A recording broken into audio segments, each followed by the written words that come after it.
This is your news source evening bulletin for today, Friday, the 21st day of June in the year 2024.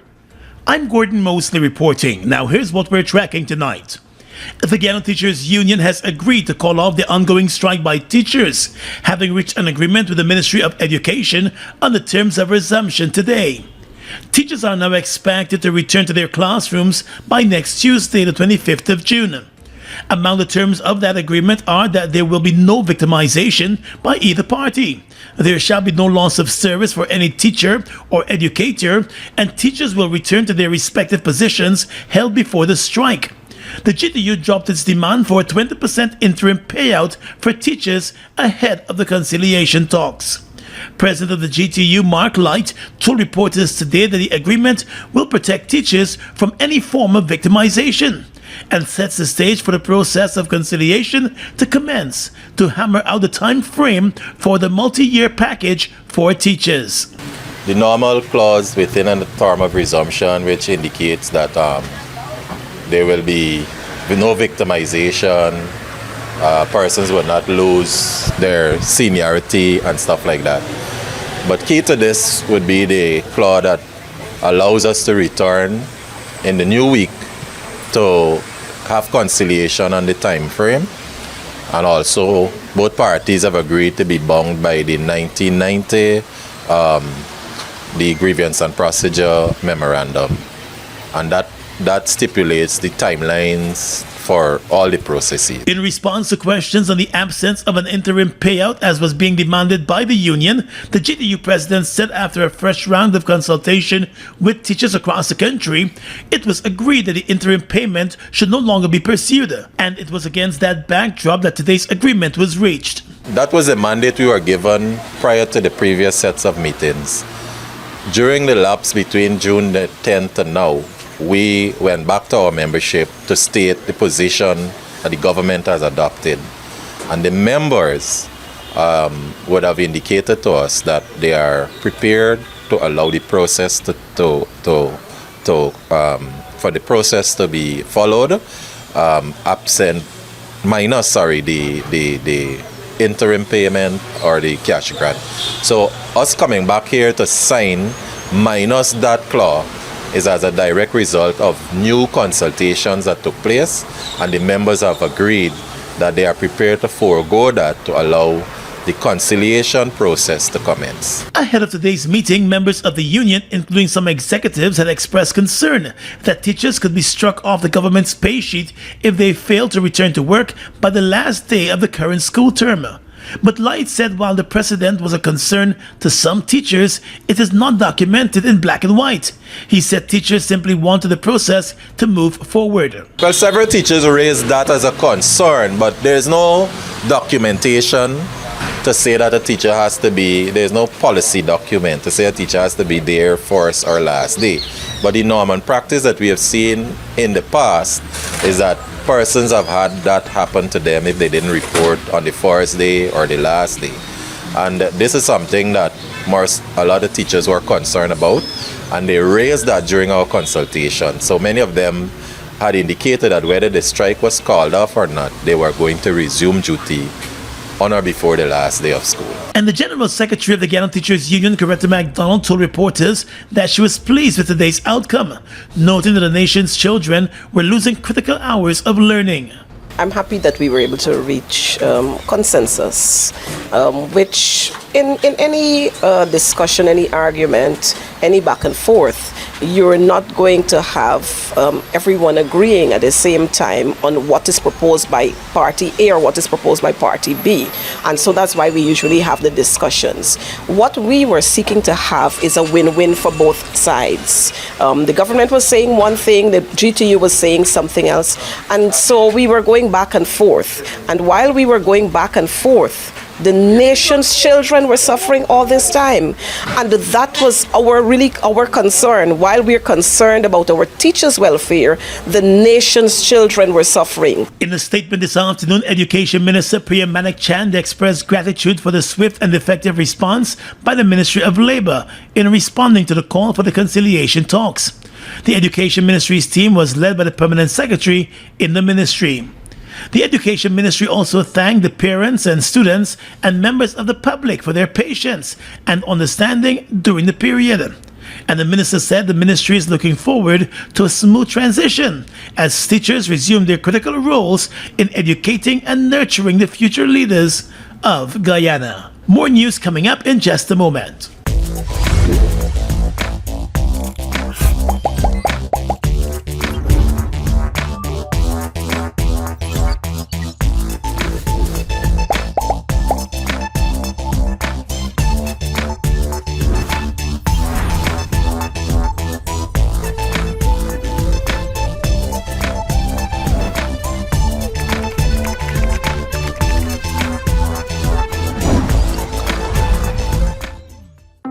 It's one of your biggest goals, getting your own home, where memories are made, where happiness lives.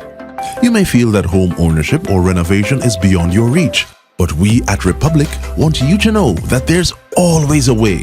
Ask us about our suite of mortgages. Let's help make your housing wishes come true.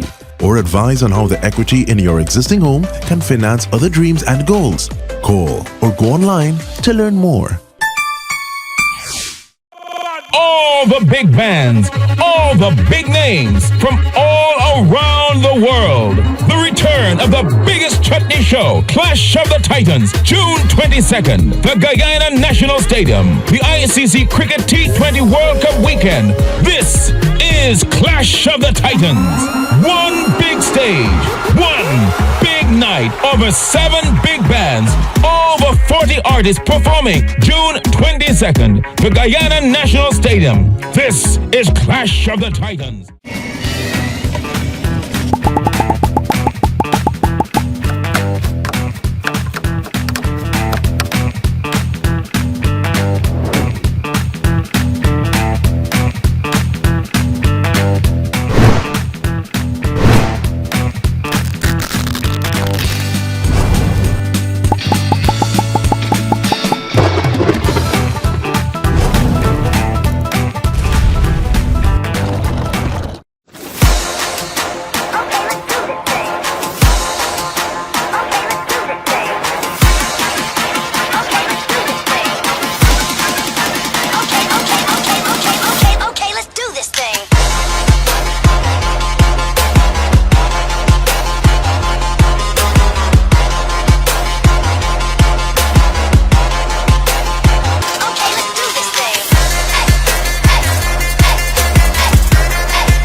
Well, let's tell you now that the Council of Elders of the People's National Congress Reform has stepped in to probe the serious claims by longtime party member Vanessa Kissoon that sometime back the current party leader Aubrey Norton made a sexual assault threat against her.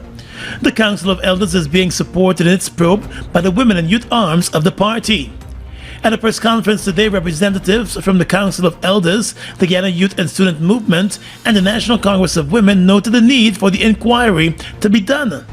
While not indicating a time frame for the inquiry, but suggesting that it is unlikely that it will be completed before the party's upcoming Congress next weekend, Party Elder Hamilton Green said due process must take place. We were asked to perform this daunting and difficult task just a few hours ago, and did not and will not, until there was an appropriate arrangement, speak to any of the apparently contending parties.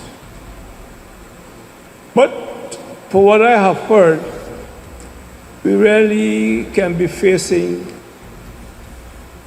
a story written by George Orwell.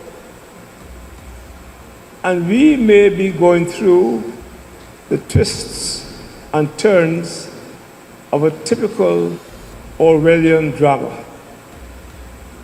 At the end of it all, those of us who are elders and have gone through the thick and thin of this party must seek the truth and only the truth.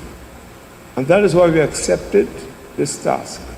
Mr. Green said the inquiry into the allegations must unearth the truth.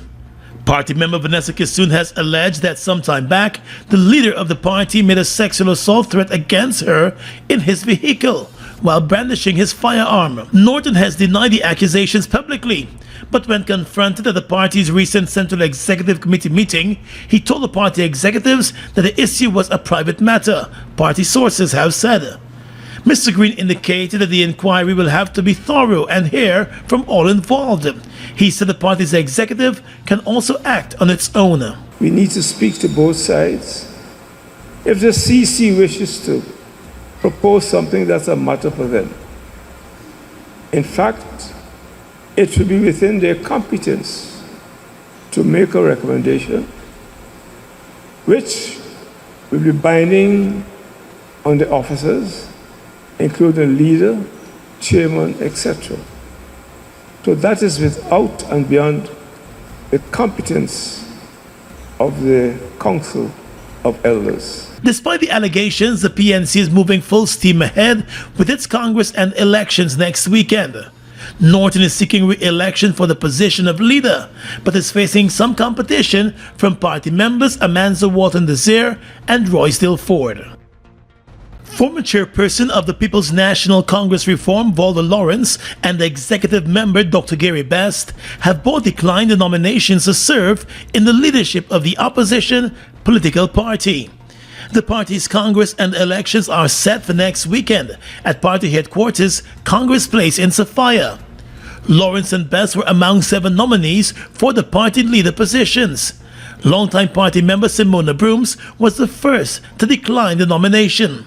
Speaking to the news source this afternoon, Ms. Lawrence said she has not budged from a decision taken 3 years ago to step away from the leadership of the party. In 2021, I did indicate to the membership of the party that I'm stepping back out of leadership position, and I continue to hold that. So you would not be accepting those nominations? I have not accepted them. Is it likely that by next week you'll change your mind? No, I wouldn't change my mind by next week. Meanwhile, executive member of the PNC and retired Chief of Staff of the Guyana Defense Force, Dr. Gary Best, said he decided to decline the nominations he received as he remains focused on working with the party to get it back into the seat of government. He said he's thankful for the nominations by the PNCR members for the offices of party leader, party chairman, and party vice chairman at the upcoming biennial delegates Congress. He said he's humbled and grateful. However, given the monumental bad governance of Guyana by the current administration, he will not contest any of those offices at this time. He said instead he will focus his energies and talents on returning the APNU AFC to the seat of government at the next elections. The party leadership race is shaping up to be a contest between the incumbent leader Aubrey Norton and the executives Amanza Walton-Desir and Roysdale Ford. Norton is heading into next weekend's Congress with the most nominations, but also under a dark cloud of the sexual assault threat allegations leveled against him by party member Vanessa Kissoon. The government of Guyana intends to widen its probe of gold smuggling to include all exporters of gold, in wake of the U.S. sanctions against billionaire gold exporters Nazar and Azruddin Mohammed and Permanent Secretary May Thomas. In announcing the sanctions, the U.S. Treasury Department last week revealed that Azruddin Mohammed and Mohammed's enterprise evaded Guyana's tax on gold exports and defrauded the government of Guyana of tax revenue by under-declaring their gold exports to the Guyanese authorities. According to the U.S. Treasury Department, between 2019 and 2023, Mohammed's enterprise omitted more than 10,000 kilograms of gold from import and export declarations and avoided paying more than $50 million in duty taxes to the government of Guyana. The U.S. government also found that Mohammed's enterprise bribed Guyana's customs officials to falsify import and export documents, as well as to facilitate illegal gold shipments. The Mohammeds are among the largest gold producers and exporters in Guyana. At a press conference yesterday, President Irfan Ali said that while the Guyanese authorities are still awaiting information from the U.S. on the details of their investigation, which spanned the past 2.5 years, the Guyana Revenue Authority has been instructed to examine and probe the export records of all gold exporters. It is suspected that others might be involved in under-declaration of their gold exports. I've asked the Guyana Revenue Authority to seek further information. We are still awaiting the information on the Mohammeds, but to seek further information at all export location on gold exported by other gold dealers. So we can have information to see whether it match what is declared in our system. So we are proactively seeking additional information on all exporters to ensure that the information matches what is declared here in Guyana. And President Irfan Ali also announced the establishment of a new task force that will examine the various areas of Guyana's gold exporting system and determine which areas are in need of strengthening in an effort to prevent irregularities. Over the past few years, there has been a noticeable decline in gold declarations, and the government has been pressing local producers and miners to declare their gold to the Guyana Gold Board. It has long been suspected that some dealers have been smuggling their gold to neighboring countries, where better prices may be available. NYC, New York City. Get ready as the original Big People Party with the same vibes you've seen and loved comes to you this Labor Day weekend on Saturday, August 31st with some of the biggest one-man bands out of Guyana and New York. Look out for Super A, Murphy, Busta, and Super Terry. Big People Party! Along with the legendary Glenn Washington. Baby, don't take my kindness for weakness. If loving you is wrong, I don't wanna be right. Glenn Washington and his band at Industry City, New York City. Get your super early bird general tickets at $40 and VIP access $150 all inclusive. And all are available at hjexperience.com. This event is brought to you by Hits and Jams Entertainment, Marvelous Entertainment, and GD Events. It's the original Big People Party at Industry City, New York City on Saturday, August 31st. The big and proper edition. All the big bands, all the big names from all around the world. The return of the biggest chutney show, Clash of the Titans, June 22nd, the Guyana National Stadium, the ICC Cricket T20 World Cup weekend. This is Clash of the Titans. One big stage, one big night, over 7 big bands, over 40 artists performing June 22nd, the Guyana National Stadium. This is Clash of the Titans. I wonder what you know, man. Jesus. Wamlin then? Look like you got the whole of Guyana in your shoulder, boy. But right now me had speed in, boy. Guess who come last night and disturbed me for me sleep and telling me why she ain't got nowhere to stay and want to stay here? Who? Dulce. Dulce? The sick thing? Yeah. You mean the smooth red thing? Yeah, buddy. You mean Spanish? Yeah. Mucho español. Mamacita. Buddy, you can listen to me, buddy. Yes, Papi. The play of the year is here. Ronald Hollingsworth brings to you Till I Find a Place in Guyana, the Spanish Connection. June 22 and 23 at the National Cultural Center. Tickets $3,000 and $2,500. Directed by Sharon Cadogan Taylor and Ronald Hollingsworth. Till I Find a Place, the Spanish Connection. It's a Spanish coming inside. Spanish. Mobil 1 is more than oil. It's many oils. It transforms at the molecular level. When cold, it's thicker than honey. When hot, it's thinner than water. Mobil 1 adapts and readapts to last longer. 16,000 kilometers between oil changes. That's your engine evolved. Sol Guyana is the authorized distributor of Mobil lubricants.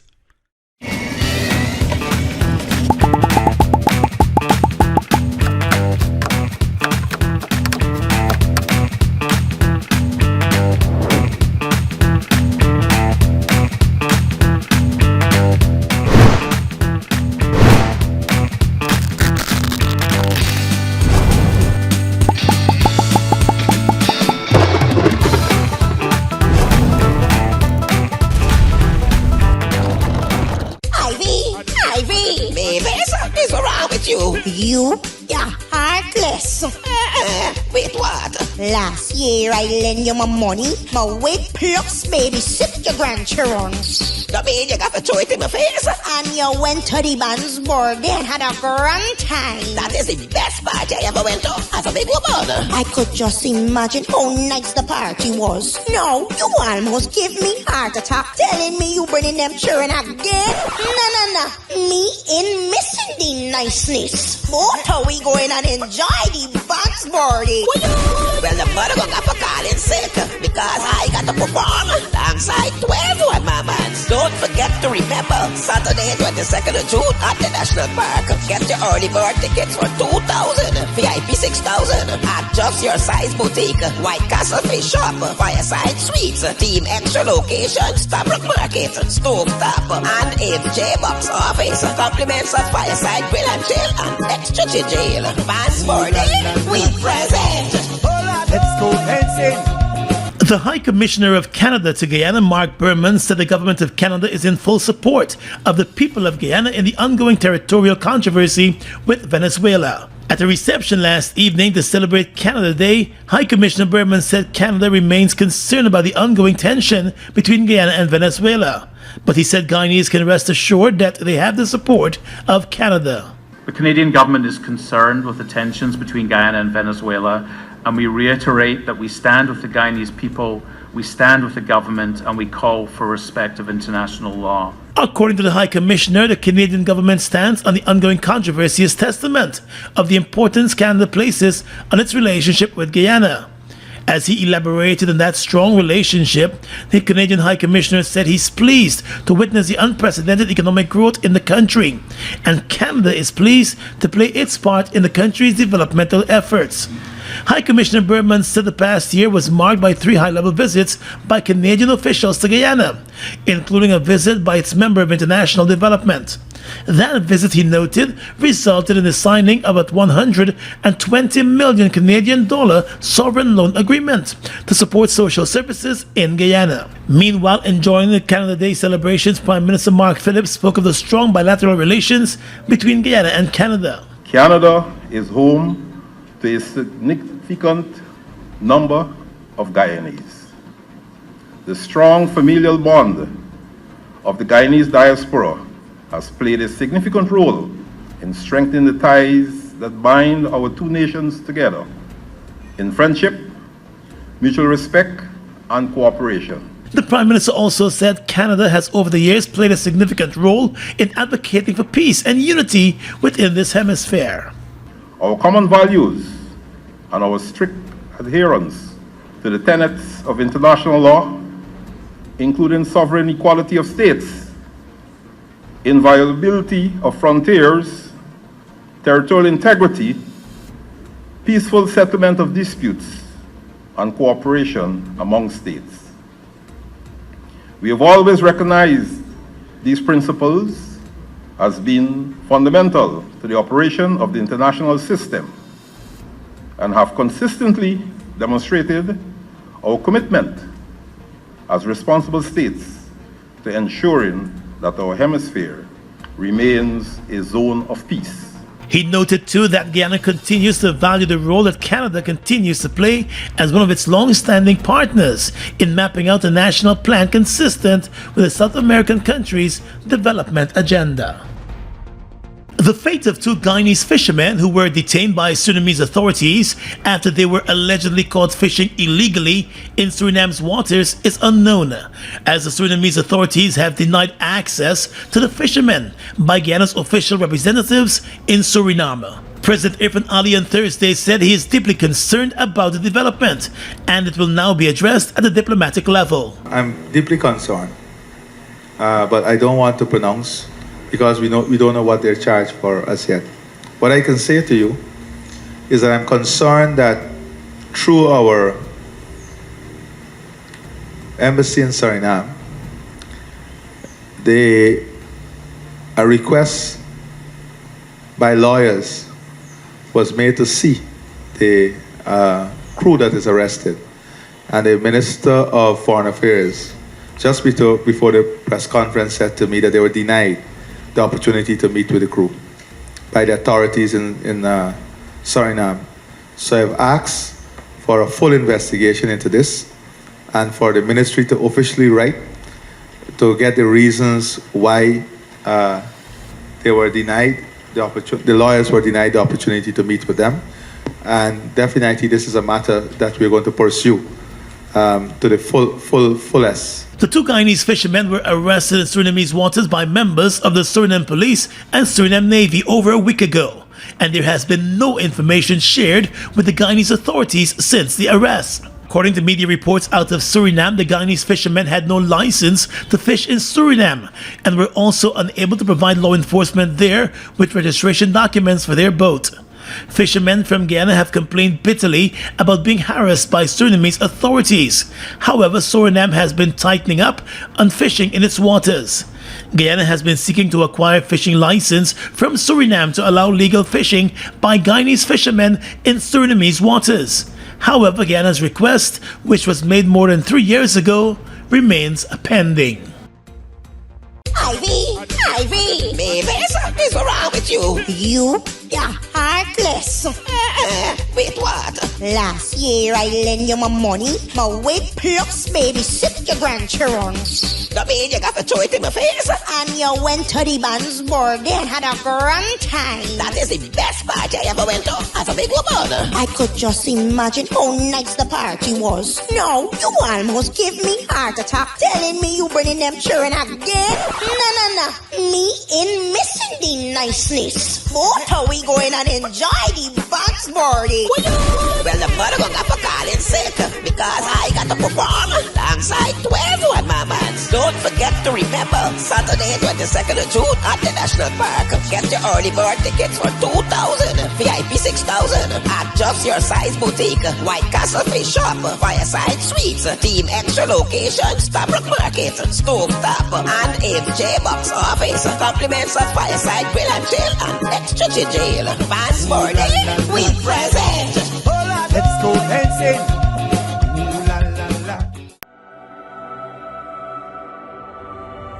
Look at the breathtaking beauty of the Essequibo. From its pristine rivers to its abundant resources, it's a treasure that belongs to Guyana, and we ask Venezuela to respect the rule of international law.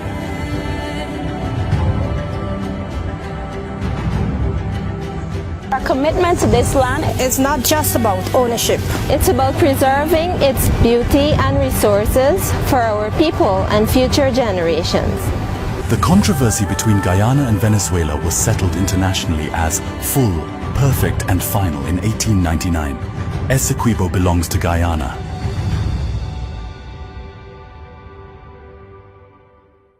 Guyana's economy is rapidly transforming, and we're all part of it. Guyoil is at the forefront of this development by providing reliable and efficient energy and supporting community development from the very core. 100% of Guyoil's profit goes back to building schools, roads, and other important infrastructure that connects our cities and towns, providing fuel to domestic, marine, industrial, and aerial transportation. Guyoil has now repositioned itself as a market leader in the petroleum industry, building a better future for all of us. It's one of your biggest goals, getting your own home, where memories are made, where happiness lives. You may feel that home ownership or renovation is beyond your reach, but we at Republic want you to know that there's always a way. Ask us about our suite of mortgages. Let's help make your housing wishes come true. Or advise on how the equity in your existing home can finance other dreams and goals. Call or go online to learn more. Bust the flavors. We're full of flavors. Bust the flavors, that my crave for. We're full of flavors. Tell your neighbors about the bust the flavors. Grab a bust the flavors. Yeah, thirst buster. Grab a buster. Bust the flavor, taste the savor. Bust the flavors. Bust the flavors. With your regional and international news tonight, I'm Svetlana Marshall in the region. The University of the West Indies, UWI, has achieved a score in the latest Times Higher Education The Impact Rankings. This achievement is attributed to the university's steadfast commitment to the United Nations Sustainable Development Goals, SDGs, which has bolstered its academic standing and global research prominence.